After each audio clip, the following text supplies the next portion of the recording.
Mike. Oh. What you say? Ah, dog, too delicious, bro. How are you? I'm blessed yourself. Hey, man. I think it was like such a beautiful like interlude into where we are right now. Cause like last night at dinner, it was like I'm like looking at you speak. I'm like, okay, I think this guy's ready. Yo, we were at what's that name of the joint called again? It's the new one in Greenside. I Yeah. don't know the name yet.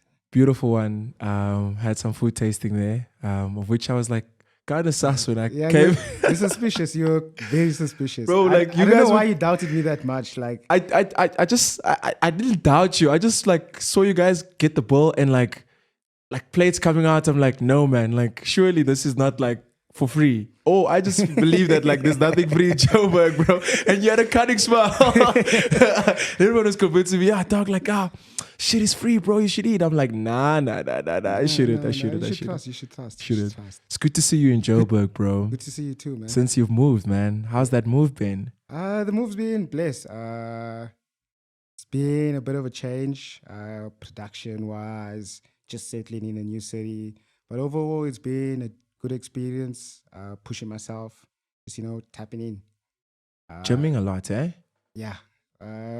Fitness has become, I guess, part of our lifestyle.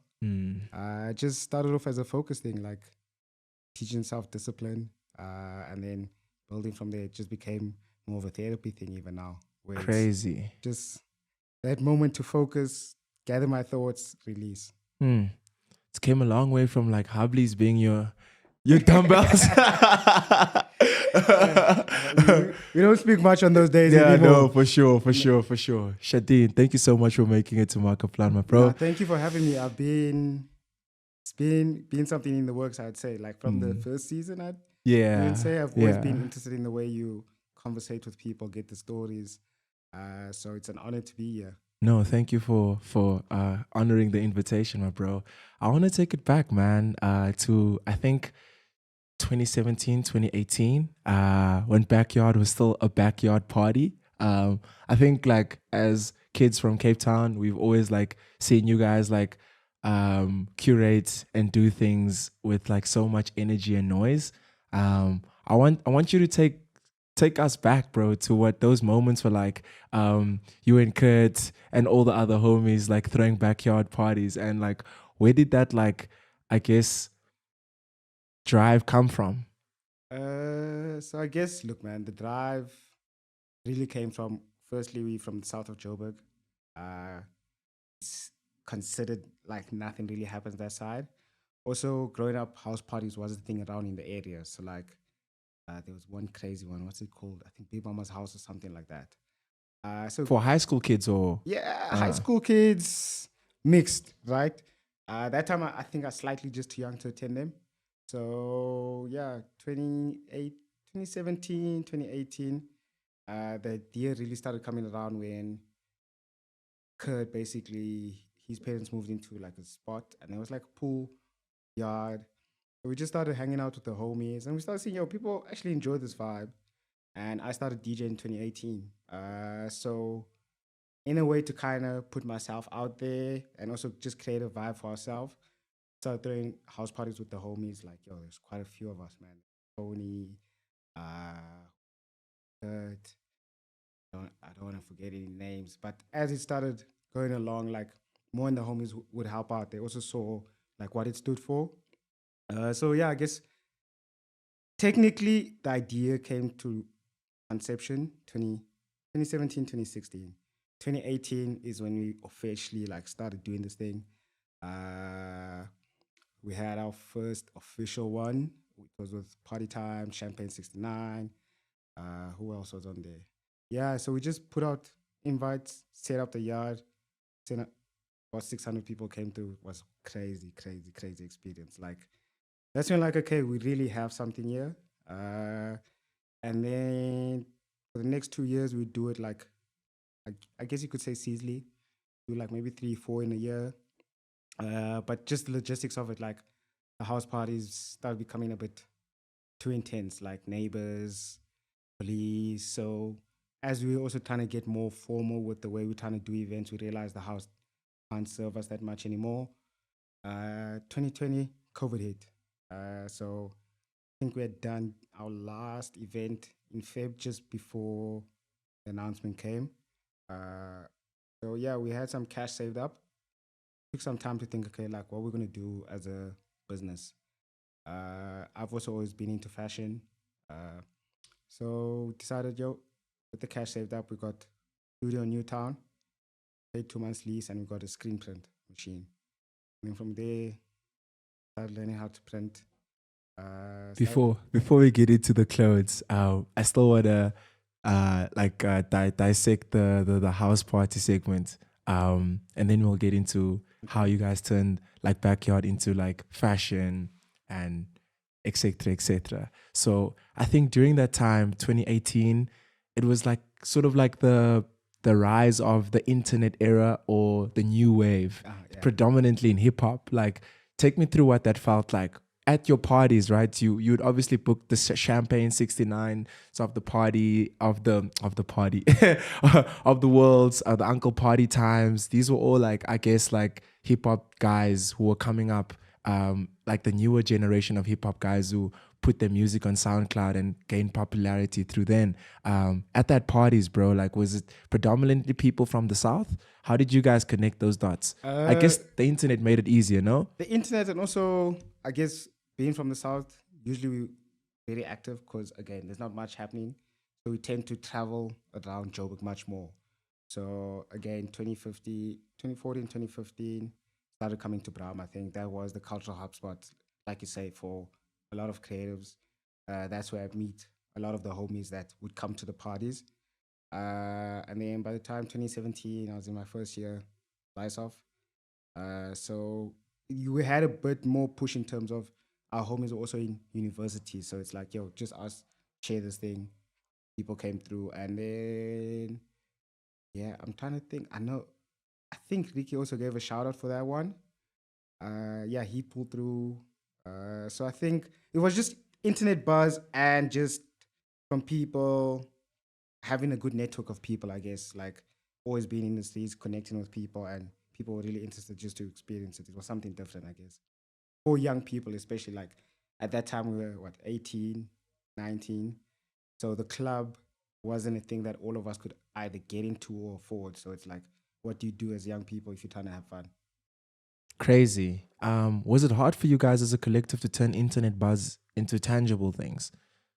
Uh, I would say yes and no. So why I'd say no is that I don't think we've had the biggest online presence since we've always started. It's always been a physical thing. It's the relationships, like I said, that we built. And social media wasn't our relying point. It was the relationships we built. So we didn't solely, uh, how can I say, rely on that. But again, from the connections that we might have had, they might have shared it. And they might have a bigger audience than what we have. And that's how someone got to know about it. So Crazy. yeah, I think it was just a lot of young kids all establishing themselves, looking for a place to also find people like them, people that resonate with the idea. You had Creative Corner that was also growing and booming at that time. So it's like a lot of us were on the same path and trajectory, and Backyard was the place where you could come experience it. Yeah. Crazy. Was Lysov like the easiest way you can convince your parents that you wanted to do something creative but also had a academic backing? Uh, Look, my parents, my mom especially, she's quite big on school. She just wanted me to go study something. But they also let the decision to me. They're like, look, you're gonna have to live with your choices. So whatever you choose, as long as you know in the future you have to rely on it, we'll let you do it. But yeah, so school for me, I guess it's important, but for me, it wasn't always the most interesting thing. Like creating these things physically is what really drove me and motivated me. How did your mom and dad's professions like drive the person you became? Uh, I guess just seeing how hard they work. Always, my parents have always been hardworking, very focused in what they do. So I think growing up, that slowly rubbed off on me. I'm also just someone who likes to explore. I like to take the risk, see what happens. Like the worst that could happen is it didn't go well. Like that's for me compared to it not happening. I think the worst thing is like you didn't try and you have that regret of, oh, I could have done it, but you never done it. I guess seeing that from them, I guess would I say is the inspiration and And motivate. and they both like business people, right? No, my mom's actually a teacher, and then my dad's like Okay, okay. Whose personality do you think you have the most? really a mix of both. Uh, yeah, I think also like sometimes when I look back, it's really crazy. In some instances, like it's gone full circle. Like where when I was young, my dad used to work at a skate shop in the south. It was called Fast Forward. So it was skate and surf shop. He's had some involvement with the entertainment as well. Obviously, as he got older, phased out.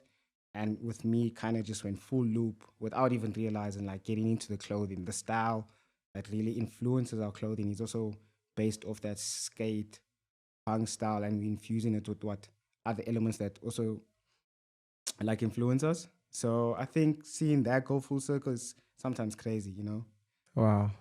No, it's beautiful, bro.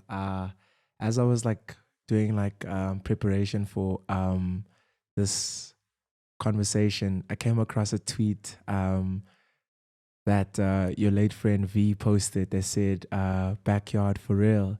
Where does the name backyard from come from, bro? And like what does that name carry? So literally, it started off, as we said, in the backyard. So it Mm. was quite a literal name. Like sometimes I feel like we're naming things. If you're quite literal with it, it's easy. It's easy to for people to understand it. So start off backyard, but I guess now what it really stands for, what it means is like it also shows people, younger kids as well, that look, you can really start this thing from your backyard. Like you don't need to have all the resources, all the funding put in place. Like it starts with that one idea and working towards it. Like so anything can also be done from, in a sense, from a makeshift thing and turn into something real. So I guess for now that's what it really stands for, what it shows. Like can really start in the backyard. That's beautiful, bro. When you guys took the idea and turned it into clothes, it obviously started with the famous like backyard fronted tee, and then from there we've seen the dogs barking, which was the iconic tank top, the iconic hoodie, the iconic bucket hat. How would you describe when backyard turned into something raw that now became into something professional? And what was that transition like for you guys as a collective? Look, it came with a lot of challenges. I think we're all young. It was all our first time doing it. Learning how to structure a team is, I guess, would have was our biggest challenge. Slightly still is. Like as you go along, things change. You need to realize, how do we restructure a team? What served us before isn't the same thing no more. So I think with that, sorry, question again. What was your question? How easy or how hard was it to turn something into raw and it was like just a passion into like a profession now? Like it's like a business. Okay, no. Challenge wise, it's tough. Like I Mm. think for anyone starting a business, it's tough. It's having that passion for what you're doing that makes it worthwhile. It doesn't even make it easy. It just makes it worthwhile. Like it's more of a long term investment. It's really putting in the work, putting the work, putting in the time, realizing that also it's not gonna happen instantly. I think getting older is something I'm realizing more. Like you have to just be consistent at what you're doing, and having that growth is more important than the fast reacting things, because those things at most times also don't last, and it also puts you under unnecessary pressure if you don't know how to deal with it. So for us, yeah, I think it's been challenging, but doing what we love, having passion behind it, also seeing how it's uplift other people's lives, help connect people that might have not even been connected. Those are the things that really make it worth it. Wow, that's beautiful, man. As an entrepreneur, bro, like what's your relationship like with fear? Yeah, I really approach it, man. I'm not someone to run away from it. I feel like you're always going to be running. So might as well go into it and see. Again, like I said, the worst that could happen, it didn't go the way you wanted to. But you're always going to learn something from that experience. You're always going to know, even if you have to go back, okay, this is how I do it better. This is how I improve it. So yeah, fear, rejection are things that I think hold a lot of us back, especially the idea of rejection. It's like, again, the worst you're going to get is a no. It took me time as well to learn this. But yeah, now I approach it head on. Like, the idea of fear isn't something I thrive of. I'd rather thrive of like the commitment to what I'm doing. Hmm. That's beautiful, bro. Thriving from the commitment of what you're doing. Magical. I'm gonna quote you on that one. You're also a DJ guy. Music is a big center of who you are and the man you're becoming. How has what were your feelings like seeing like South Africa's music trajectory change from when you started DJing in 2018? I won't limit it to house music or amapiano or hip hop, but I just want to hear your broad like um, perspective on how music sort of changed or popular music sort of changed from when you started DJing and to this point now because you've played at so many stages across the world. Yeah, take me through that like feeling or thoughts on like how South African music changed over the years. Uh, from my personal view, I think, look, as South African music, there's been crazy amount of growth in all fields, levels. Like you say, from the hip hop to the house music. House music being predominantly on a global stage, but even if you just look at locally, like when you look at the what the young kids are doing now with music, you have uh, there's the Jay Katanas, there's all these young Brother guys. Cooper. Exactly, like they coming through with they also understand the idea of brand presence, visually creating, using the internet to their power, and I think they also got to see that from, like you say, the first wave of kids that were doing it, and now they've, in the essence, learned how to perfect it, like knowing how to make something go viral. Like that wasn't something that I'd say even within the hip hop scene was as understood with the younger kids, but now it is.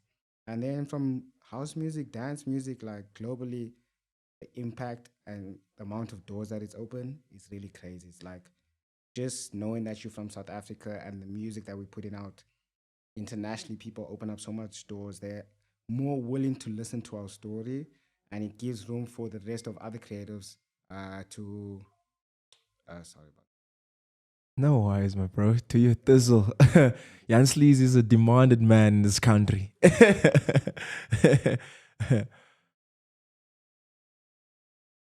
Yeah, so I was saying like it's just allowed more doors to be open for creatives as a whole. Allow us to also tell our story, and I think as South African creatives, finding a way to also be in those spaces and have our art and stories accompany the music that's going global, I think is also important. That's beautiful, man. I think you definitely said like I think the new kids now, the new wave, definitely have an understanding on how to make a moment viral, and it's really inspiring to see they pick up from where the previous generation like left off. Um, when I look at Backyard, bro, all the beautiful campaigns that you guys put together over the years since you guys started making clothes, there's always been like a unique like tastefulness that resided there, sometimes playful, sometimes punk, uh, sometimes like I can't even pinpoint like the aesthetic of Backyard into like a definitive sentence. But I was interested to know like where does your taste influences come from, and how do you go about conceptualizing creating a campaign for a collection? So for us, I think a lot of it starts off with music. Music is one of our main influence, and not just one particular genre, but just the essence of music, right? It's the idea of expressing yourself,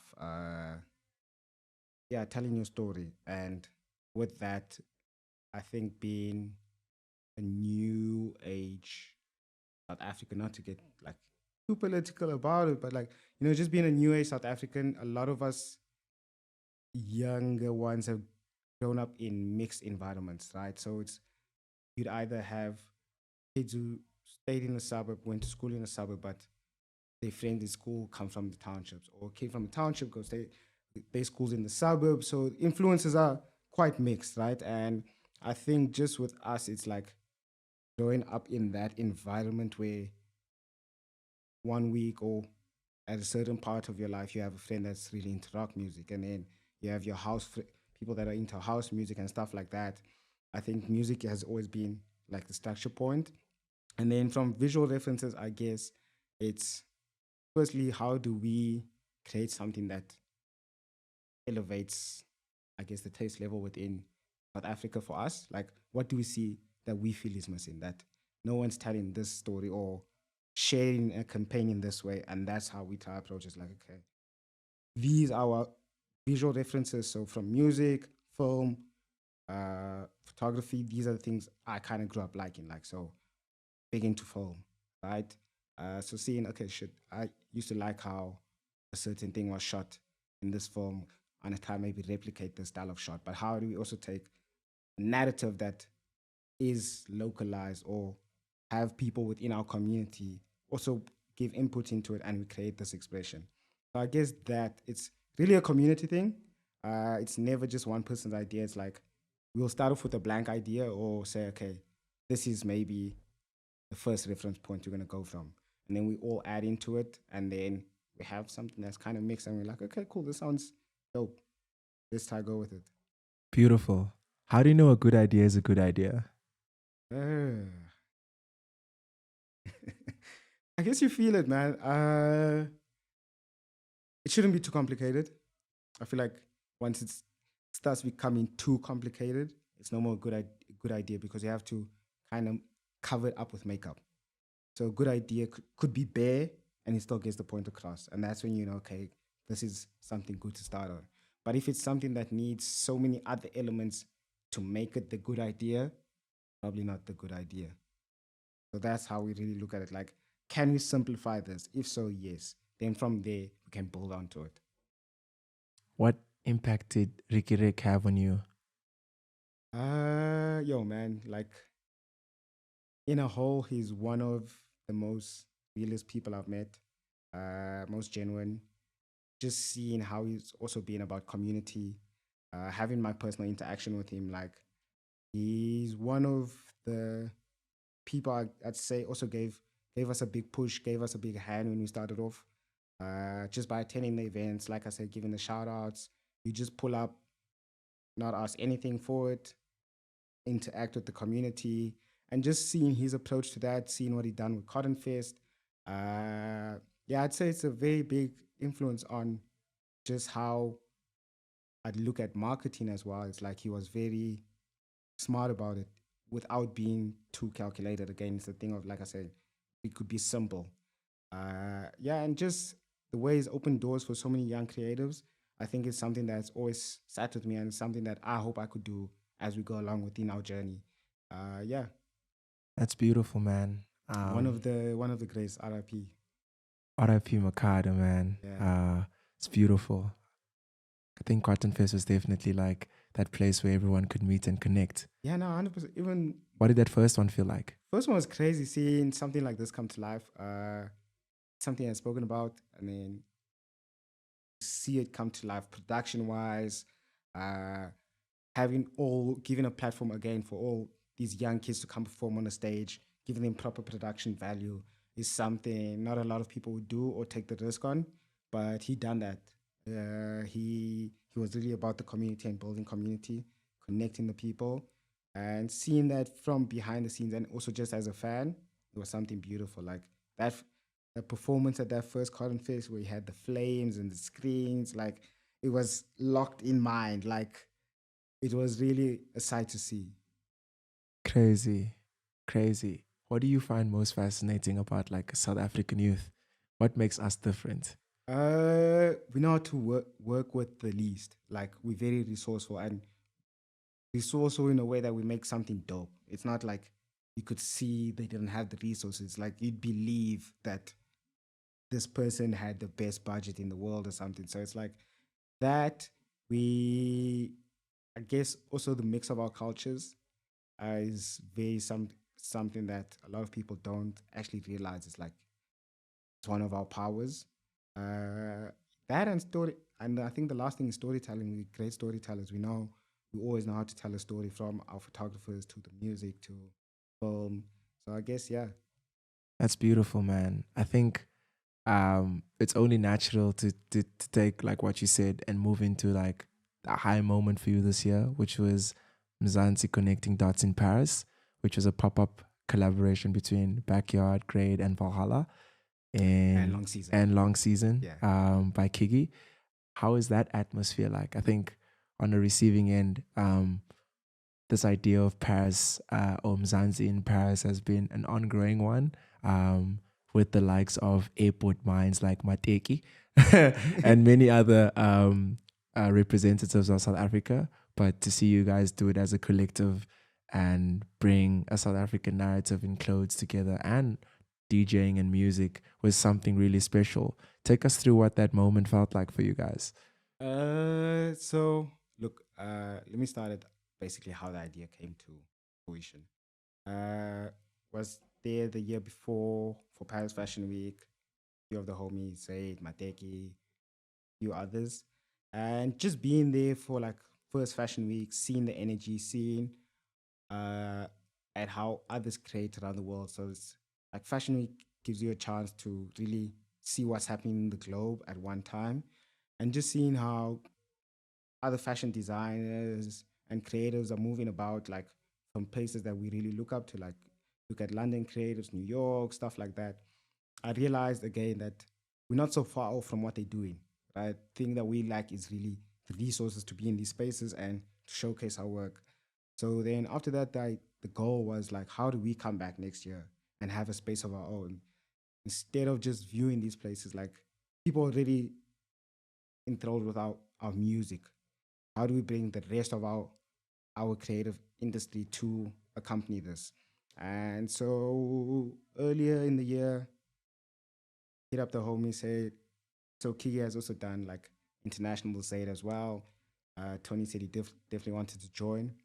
Uh, so we just started discussing like, okay, how do we make this possible? I had a homie in Paris that helped me out. He was helping out with production, got the space, and then from there, just work towards like how do we create a space that not only is to sell clothes, but a community hub for South Africans during Fashion Week, for us to connect with other creatives. And yeah, so June came, everything was on plan. Uh, Space, the experience itself was really something beautiful to see. Firstly, how people are really interested in what's happening in South Africa. It's like, for us, we just went there, posted on social medias, shared with friends. There's no proper PR, but just through doing that, we had people come through.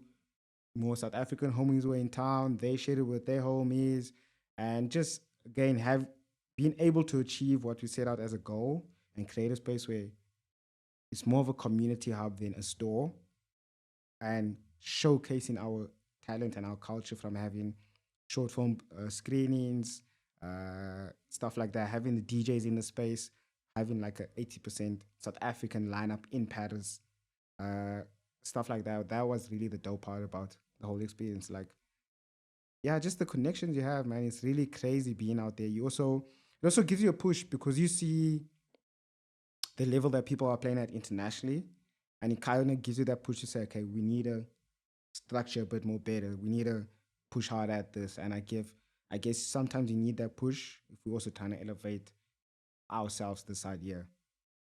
Absolutely. What was the what was the one memory for you where you just like sat or stood in a corner or moment where you just like, fuck, this is really happening for real? I think there's a day called Fête de la Musique. So it's music festival. Happens every year. You're allowed to play music anywhere from a certain time. We had an install party. And there's a point the whole street was like kind of filled. Because people like just walk by and they listen to. We had a whole street filled, people dancing, listening to music, and it really showed the power of us as creatives and South Africans. And that was really a moment like, yo, this thing's not that hard. Like, it was hard, but it's not impossible. Let me say that. It's not impossible. It just takes time, a lot of planning, and again, the consistency.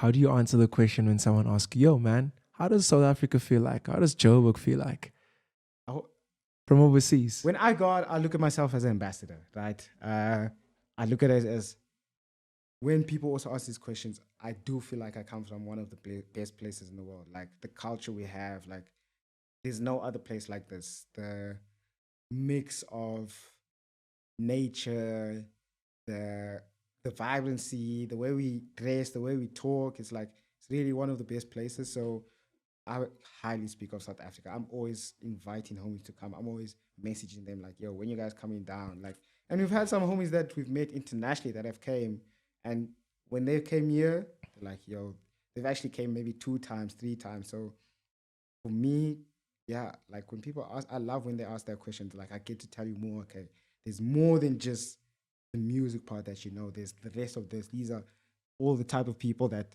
are actually operating in South Africa, and people are really interested in it, man.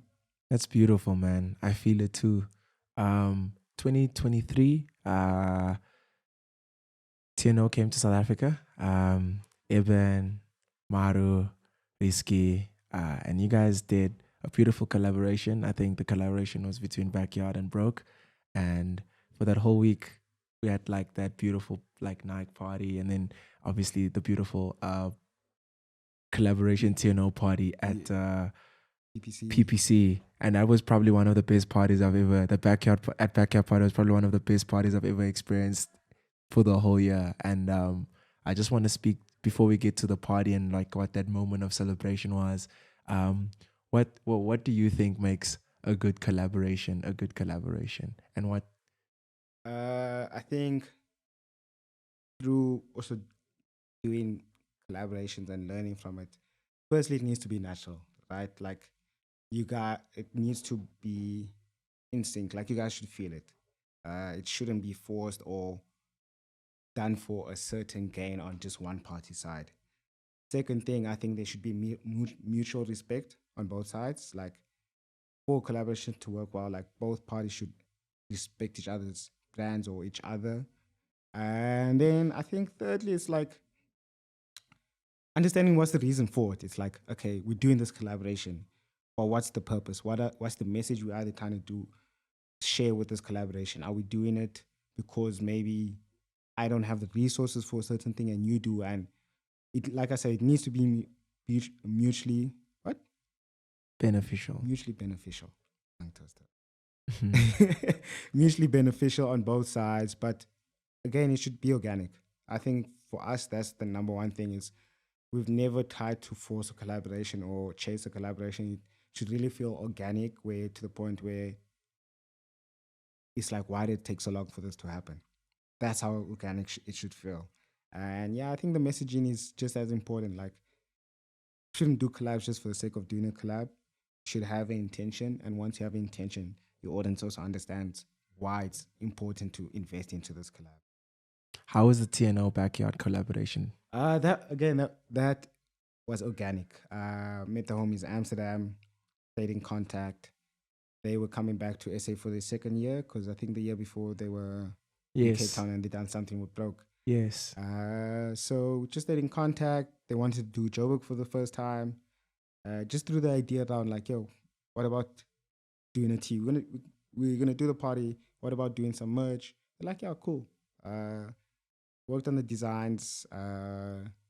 Also, we're trying to work on something that spoke into their branding as well of creative being the new athletes. So we worked on this soccer style t-shirt, but also have backyard influence where the cut is different, stuff like that. So that was a really beautiful collaboration. Those are the homies still. And then, yeah, we done Joburg, done Cape Town. And then when I went to Amsterdam in that same year, done a pop up at their store. So it's, again, a really organic relationship, never feels forced. Like they always hold it down and they're really there for, I'd say, the culture and the people like that they connect with. Beautiful. Um, It's so interesting how you speak of Ricky and like the influence he had on you, and how he really like created a platform for you to be as kids, and the collective you guys were starting. It's interesting now you're in a position where you have these beautiful backyard parties during the summertime or whichever season of the year that are themed.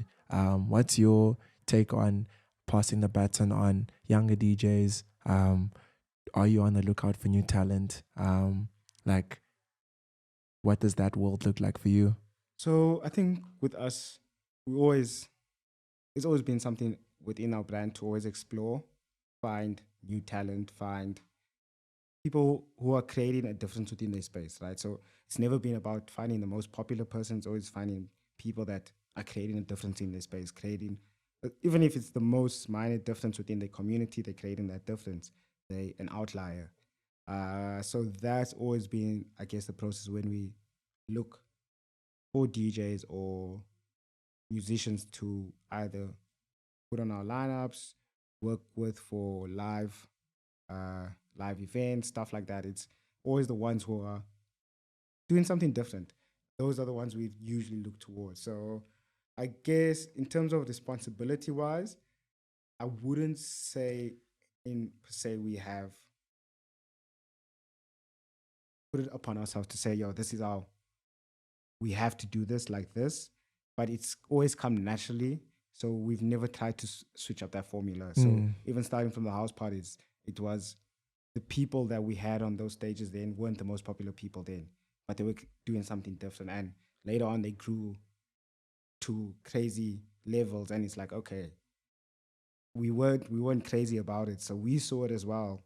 And so I guess we continue doing that as we go along. That's beautiful, bro. You recently collaborated with Ayanda, film director. You guys made a 3-piece special. That's so beautiful to see that like you're redirecting the energy of backyard into film and telling these like narratives that is like synonymous to you. What was that process like? I'm So sure when people see this, it's yeah, the project is gonna be yeah, out already. it's Yeah, gonna be yeah, out. It's gonna be out. yeah, yeah. So look, firstly, it was our first time doing full full on production in Cape Town.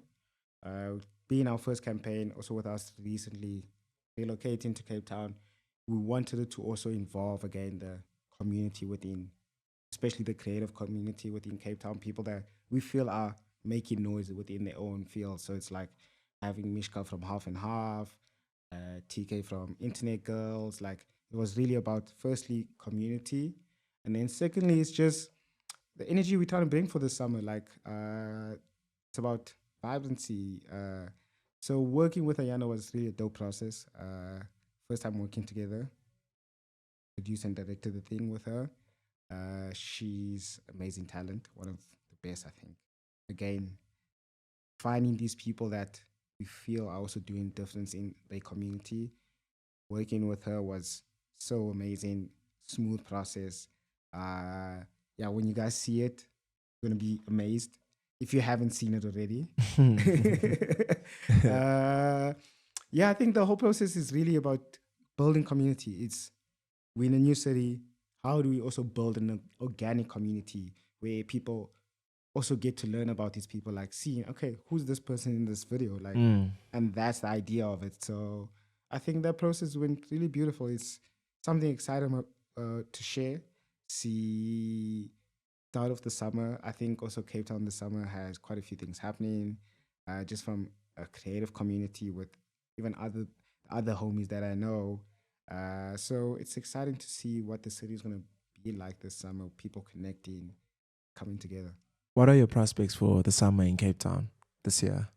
In terms of Everything. In terms of backyard, in terms of DJing, in terms of releasing rollouts for backyard, which is like this amazing 3-piece film. But like, yeah, I guess like so when we spoke last night, you had like an optimism at the dinner table, like, gents, Cape Town, I promise you, this summer is gonna be too dangerous. no, I feel like just for me also just relocating there, again connecting with the homies that side, the bro boys, all the other homies. There's a really strong sense of community in Cape Town, I'd say. It's been something happening over the past few years.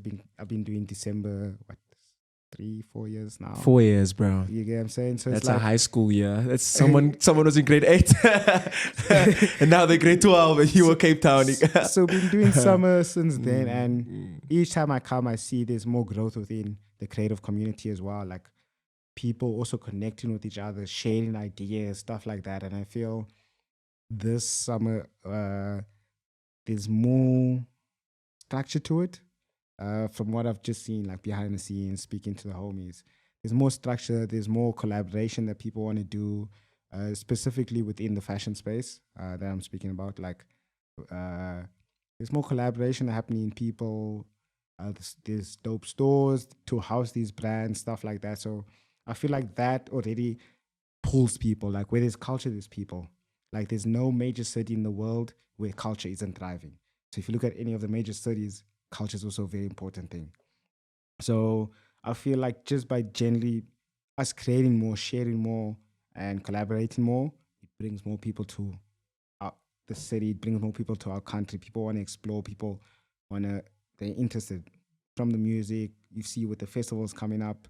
I think it's so crazy to think that now Cape Town is sometimes even the first date before Joburg.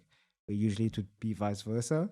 I think that also just shows the shift in energy, or I wouldn't even say rebirth of Cape Town, but I feel like there was like a slight dip, and now it's, as young creatives, they've all connected again together, and it's beautiful to see. So just in that of us creating for ourselves, that's really beautiful to see. And then having people come and engage with it, that's the extra on top of it. Do you see Backyard as a festival one day? We'll see. It's a possibility. Let's not shoot it down. It is a possibility. But for now, I'd say our main focus is really just growing the clothing aspect of it. We will still do our activation, have events, especially this summer, possibly collab with others. But yeah, like festivals, real work. I've seen some back end of it. Yeah, like I feel like when the time's right, it will definitely be something in our cards again. Sharing music, working with young creatives, giving them a platform to have good production. Now, I feel like with a lot of young musicians, there isn't also direction in terms from a live performance aspect of it, or investment, should I say, where they don't realize the value that investing in live production, performing has, and can grow you as an artist. And I think that would be our goal. If we do it, we'd have to have a goal behind it. Like, what's our real initiative? Like, what purpose does us having a festival serve compared to there being other festivals already? Like, because there's other festivals with big headliners, stuff like that. So what makes our festival different from that? What's our goal and purpose? Once we have that clear, then I think we'd move into the idea of a festival. Are you proud of yourself? Yeah. I am. Just looking back, seeing the work that we've done. I guess 16 I always look back and say, like, 16, 17-year-old me, if they had to see what am I doing now, how would they feel about it? I'm like, yo, it's really some dope shit that we've done. Like, it's had its challenges, but really, really dope stuff. I would say yes. I'm proud of me, my team, have an amazing team. A lot of it wouldn't have been possible without my team. Like, they're the ones that really hold me down, sharing the ideas. Like I say, all these ideas aren't just my ideas. It's like we start with a blank sheet, we throw ideas, and then we just work it together.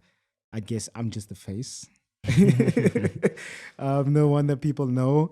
But yeah, proud of me, my team, how far we've come, how far there still is to go, how much growth has been, learning.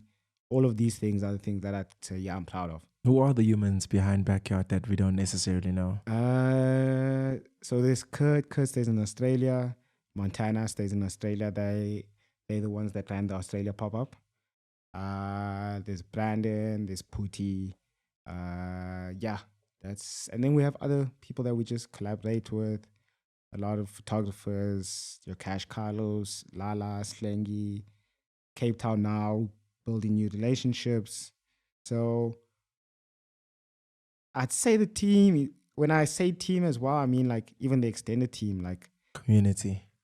stuff like that. People that are our constant collaborators from the twofold, stuff like that. Without them, the visuals wouldn't have looked the way they did. You get what I'm saying? It's like I just came with the idea and they the ones who also helped execute it. So finding those people and also being able to trust them is also the process of this whole thing that we've done. And without any of them, a lot of this wouldn't have been possible. Crazy. Thank you so much, my brother. Thank you. Was there anything else that you wanted to get off your heart? I think we covered quite a bit. All we can just say is watch the video if you haven't watched the video. December, Cape Town, new activation, pop-up stores. Just collaborating with the homies, sharing, connecting. That's the next role. Blessings, my bro. Blessings. Lunch in Fortsburg. Yeah. Let's do it. My dog.